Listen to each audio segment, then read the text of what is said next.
कांग्रेस उद्धव ठाकरे से बेहद नाराज है। कांग्रेस के नेता अब खुलकर सार्वजनिक रूप से उद्धव ठाकरे पर हमला करने लगे हैं। कांग्रेस का आरोप है कि सरकार में उसके साथ सौतेला व्यवहार हो रहा है।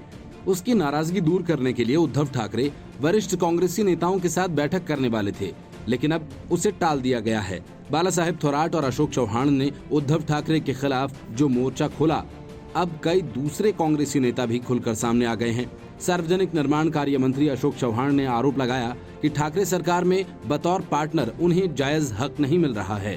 तीनों पार्टियों को बराबरी का महत्व मिलना चाहिए, क्योंकि तीनों पार्टियों के साथ आने से ही सरकार बनी है। हालांकि संजय राउत इस बात को कबूल कर चुके हैं।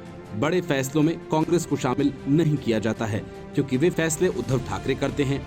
लेकिन महाराष्ट्र में सब जानते हैं कि उद्धव ठाकरे शरद पवार के हाथों खेल रहे हैं और वे वही करते हैं जो पवार कहते हैं।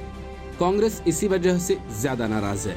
चौहान के मुताबिक कई कांग्रेसी मंत्री ये महसूस कर रहे हैं कि सरकार में उन्हें सुना नहीं जा रहा है। विकास कार्यों के लिए बांटे जाने वाले फंड्स में भी तीनों पार्टियों के बीच असमानता है। हर विधायक अपने क्षेत्र का विकास कराना चाहता है। अशोक चौहान ने यह भी कहा कि भले ही कांग्रेस का मकसद हर हाल में बीजेपी को सत्ता से बाहर रखने का हो, लेकिन इस बात को कांग्रेस की कमजोरी न समझा जाए। उन्होंने ये भी आरोप लगाया कि सरकार के कामकाज पर अफसरशाही हावी है और सरकारी अधिकारी अनबन पैदा करने के लिए जिम्मेदार हैं।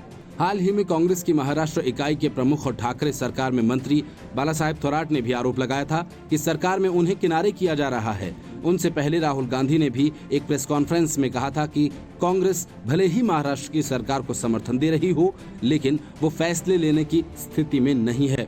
कांग्रेस के लिए चिंता का एक मुद्दा राज्यपाल कोटे से भरी जाने वाली विधान परिषद की 12 सीटें भी हैं। कांग्रेस चाहती है कि इन 12 सीटों का बंटवारा बराबरी में होना चाहिए, लेकिन शिवसेना और एनसीपी की ओर से इस बारे में कुछ स्पष्ट नहीं किया गया है। पिछले महीने जब विधान परिषद के चुनाव हुए थे, तब भी शिवसेना और एनसीपी के दबाव में कांग्रेस ने 2 में से अपना एक उम्मीदवार वापस ले लिया था। सियासी गलियारों में माना जा रहा है कि महाराष्ट्र की महाविकास अघाड़ी सरकार को उद्धव ठाकरे और शरद पवार ही चला रहे हैं और बाकी मंत्रियों की ज्यादा नहीं चलती है।